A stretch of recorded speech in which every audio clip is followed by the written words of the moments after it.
नमस्कार साथियों, आप सभी के हमारे YouTube चैनल CDR में बहुत बहुत स्वागत है। आई होप आप सभी अच्छे होंगे, स्वस्थ होंगे और जहां भी होंगे मस्त होंगे। दोस्तों, हम सभी बीकॉम सेकंड सेमेस्टर एंटरप्रेन्योरशिप का क्वेश्चन पार्ट 1 देख चुके हैं। अब हम देखेंगे पार्ट 2 जिसमें 10 या 12 क्वेश्चन बचे हुए हैं, उसको हम कंप्लीट करेंगे। और अगर आपने पार्ट 1 का वीडियो अभी तक नहीं देखा है तो आप हमारे चैनल पे अपलोड है, उसको आप देख सकते हैं। अब हम पार्ट 2 में वीडियो देखेंगे टॉप 20 क्वेश्चन। और हाँ, हमारा एक टैगलाइन इसको भूलिएगा मत कि रट लो यहीं से, पेपर में यहीं से आएगा, फर्स्ट डिवीजन पास हो। चलिए पहला क्वेश्चन क्या देखते हैं दोस्तों। पहला क्वेश्चन क्या है, देखिए प्रोडक्ट डेवलपमेंट प्रोसेस। ठीक है, पहला क्वेश्चन क्या है, प्रोडक्ट डेवलपमेंट प्रोसेस क्या होता है। ठीक है, इसको देख लीजिएगा, 5 नंबर में पूछ सकता है भाई, प्रोडक्ट डेवलपमेंट प्रोसेस क्या होता है। चलिए मैं आपको हल्का सा हिंट दे रहा हूं ताकि समझ जाए, अगर नहीं पढ़े तब भी आपको हल्का सा तैयारी हो जाए। प्रोडक्ट डेवलपमेंट प्रोसेस क्या होता है, किसी भी पर्टिकुलर प्रोडक्ट की अगर हमें उस पर डेवलपमेंट करना है, उसको और अच्छा बनाना है, उस पर और काम करना है, तो वो जो प्रोसेस होता है उसी को प्रोडक्ट डेवलपमेंट प्रोसेस कहते हैं। और इसमें हम किसी पर्टिकुलर प्रोडक्ट पे, उसके कॉस्ट पे, उसकी क्वालिटी पे, उसकी डिजाइनिंग पे, उसकी पैकेजिंग पे, लेबलिंग पे, ब्रांडिंग पे ध्यान देते हैं और अच्छा बनाते हैं। अगला क्या, सोर्स ऑफ प्रोडक्ट कॉन्सेप्ट। ये जो प्रोडक्ट कॉन्सेप्ट है इसके सोर्स कौन कौन होते हैं देख लीजिएगा, थ्योरी है। ठीक है, अगला क्या है, फैक्टर्स।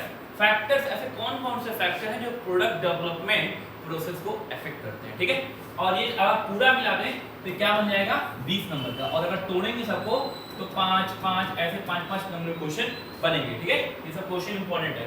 अगला क्या है, लोकेशन ऑफ एंटरप्राइज मीनिंग। क्या है, लोकेशन ऑफ एंटरप्राइज मीनिंग, इसको हिंदी बोलते हैं उद्यमिता का स्थान। ठीक है, एंटरप्राइज मतलब उद्यमिता, यानी हम ऐसे कौन से लोकेशन को चुने या ऐसा कौन से स्थान ही चुने जहां हमारा बिजनेस अच्छा चले, जहां हमारा काम अच्छा चले, वही होता है लोकेशन ऑफ एंटरप्राइज। इसके ऑब्जेक्ट देख लीजिएगा, उद्देश्य।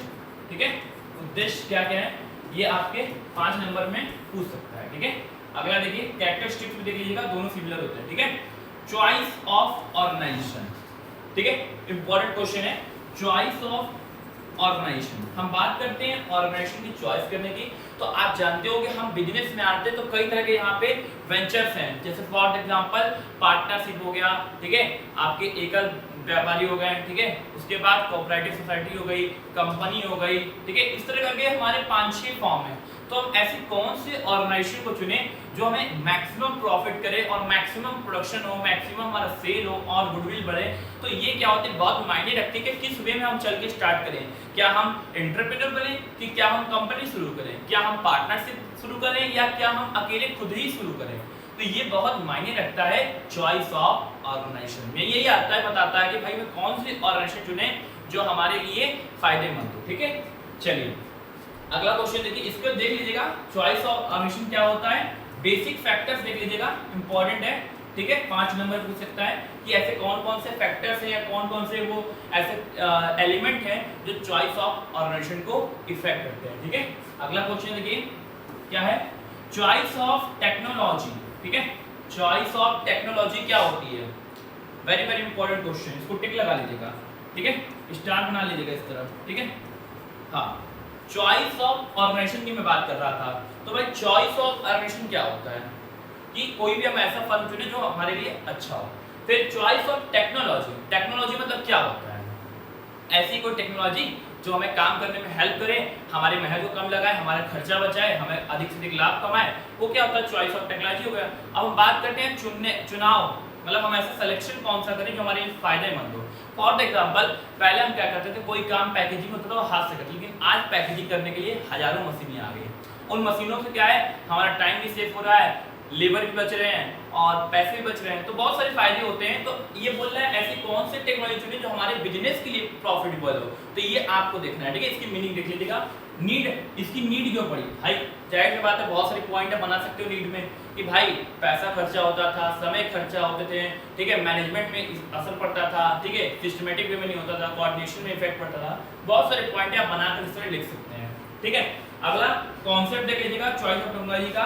टाइप देख लीजिएगा कितने प्रकार टाइप कितने इंपॉर्टेंट है, टाइप जरूर देखिएगा। ये 5 नंबर में पूछ सकता है और 20 नंबर में पूछेगा तो क्या क्या पूछेगा, चॉइस ऑफ टेक्नोलॉजी क्या होता है, इसके टाइप बताइए, नीड बताइए, ठीक है। एडवांटेज देख लीजिएगा, एडवांटेज मतलब वही प्रॉफिट में इंक्रीजिंग होगा, प्रोडक्शन तेजी से होगा, टाइम सेविंग होगा, एक्सपेंसेस कम होगा, इनकम ज्यादा होगा, गुडविल बढ़ेगी, ये सब चीजें हैं, ठीक है। चलिए अगर आगे देखते हैं अगला क्वेश्चन क्या है। अगला है टाइप ऑफ प्रोडक्ट, ठीक है। टाइप ऑफ प्रोडक्ट, देखिए प्रोडक्ट को कई कैटेगरी में रखा गया है, ठीक है। अब प्रोडक्ट की मतलब यहाँ बात करें तो यहाँ क्लोथिंग भी आ जाएगा, सब कुछ आ जाएगा। जैसे हम अगर प्रोडक्ट की बात करते हैं तो टाइप्स ऑफ प्रोडक्ट की तो कंज्यूमर गुड्स हो गए, वियरिंग गुड्स हो गए, ठीक है, बहुत सारे तरीके से हैं, ठीक है। अब कौन सी कैटेगरी ये आपको देखना है, तो ये टाइप्स ऑफ प्रोडक्ट देख लीजिएगा, टेक्निक देख लीजिएगा, किस प्रोडक्ट में कौन से टेक्निक अपना रहे हैं और फैक्टर्स देख लीजिएगा, ठीक है। अगला क्वेश्चन देखते हैं क्या है। अगला देखिए दोस्तों, अगला क्वेश्चन क्या है।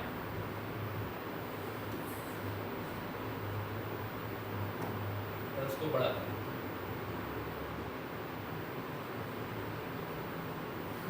क्या है question, meaning of small scale, क्या है मीनिंग ऑफ स्मॉल स्केल। इसको आप स्टार बना लीजिएगा, ठीक है, बिना बोले।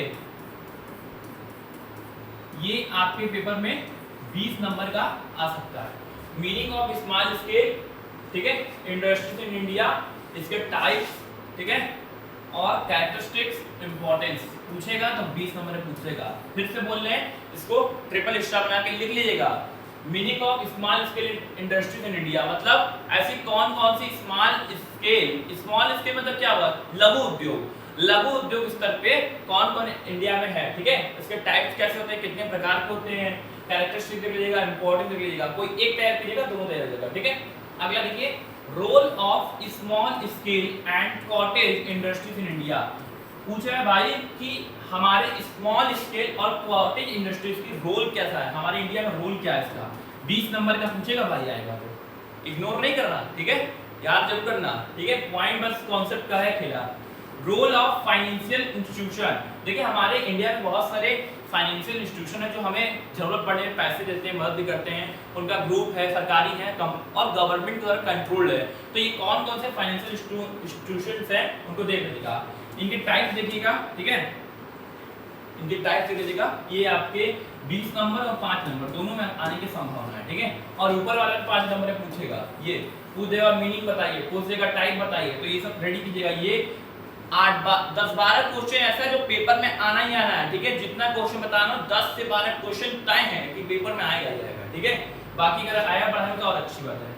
फिर legal requirement for establishment of a new unit, अगर हम कोई नई इकाई, यूनिट तो क्या होता है इकाई, अगर हम कोई बिजनेस की नई इकाई स्थापना कर रहे हैं, एस्टेब्लिश कर रहे हैं, उसको शुरू कर रहे हैं, तो ऐसे कौन कौन से लीगल रिक्वायरमेंट, लीगल मतलब क्या होता है वैधानिक आवश्यकताएं जो उसमें चाहता है, उसमें जरूरत होता है, तो वो कौन कौन सी स्टेप हैं जिसको आप देखिएगा। 20 नंबर का क्वेश्चन है, यानी 1 2 3 4 5 क्वेश्चन इधर इस पेज पे है और ये पांचों क्वेश्चन बहुत इंपॉर्टेंट है, पेपर में इसमें से एक का जरूर फंसेगा इतने में से, ये मैं आपको हिंट दे रहा हूं, बाकी आप समझदार हैं, ठीक है। तो ये आपके क्वेश्चन थे जो मैंने पढ़ाया, ठीक है। 2 पार्ट है, पार्ट 1 अपलोड हो चुका है, ये पार्ट 2 है, इसको आप देख लीजिए और देखने के बाद जितना क्वेश्चन मैंने बताया जूरी स्टार लगाए उसको अलग से स्पेशल फोकस कीजिएगा, क्योंकि 20 नंबर बहुत महत्वपूर्ण है। 20 नंबर आपके डिग्री को बदलेगा, आपके सेमेस्टर के रिजल्ट को भी बदलेगा। चलिए आप सभी को इतना ही और best of luck for your exam अच्छे से दीजिएगा, मन से कोई टेंशन नहीं है, कोई छोड़ के नहीं जाएगा, सब कोई आपके साथ है, ठीक है। चलिए आज के लिए इतना ही, आप सभी को जय हिंद।